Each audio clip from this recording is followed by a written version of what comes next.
Hey, welcome back to the channel.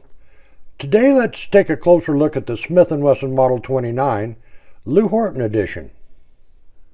This particular Model 29 is a 3-inch barrel -3, which means it was minted back in the 1980s and then marketed by Lew Horton Distributing. Horton started out in business in Westborough, Massachusetts in 1948 by opening a retail sporting goods store. In 1977, Horton expanded by forming the Lew Horton Distributing Company. Over time, Horton partnered with several different firearms companies, Smith Wesson being just one of them. The guns Horton distributed for these other companies often included special edition models like this one. Unlike standard models, this Lew Horton edition comes in a round butt configuration. The grips on this revolver are somewhat proprietary, but they do have the Smith Wesson logo prominently displayed on the upper grip panel. This particular example has the typical richly blued finish we've come to expect on Smith Wesson revolvers, especially the older ones. Even though the sight radius is fairly short, it does come equipped with fully adjustable wide outline sights. The front sight is ramped and has a bright orange insert. This -3 does not have the pin barrel and recessed cylinder, nor does it have the unsightly hammerlock hole above the cylinder latch. That modification would come later, and it's actually one I can live without. Like a number of other American companies, Lew Horton's company closed its doors for good at the end of 2019. That, of course, will eventually make these Lew Horton limited edition firearms a bit more collectible.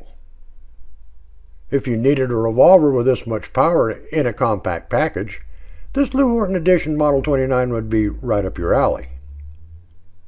Loaded with 44 Magnum cartridges, this big snubbie can be a bit of a beast to shoot. Loaded with 44 specials, it's quite manageable and easy to keep on target.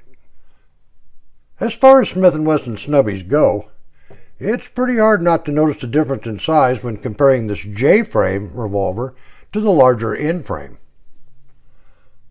While the J-frame revolver might be a reasonable consideration for a backup revolver to be carried in an ankle holster, this larger N-frame, well, probably not. Unless, of course, you're a really big guy. On the other hand, a 44 Magnum snubby like this would be a pretty good choice if you wanted to pack a really potent compact revolver into the woods. You know, over the years, I've actually experienced certain circumstances when backpacking or fishing in big bear country that made packing a rifle everywhere a little bit inconvenient. In situations like that, a potent big bore revolver like this 44 Magnum on my hip offered a generous portion of confidence. Thankfully, I've never actually had to test my resolve by facing down a pissed-off bear. Definitely not something I'm willing to pencil in on my bucket list either. Just saying. Nevertheless, if you're already a 44 Magnum fan, you'll likely find running some Magnum rounds to a Model 29 snubby a whole new experience.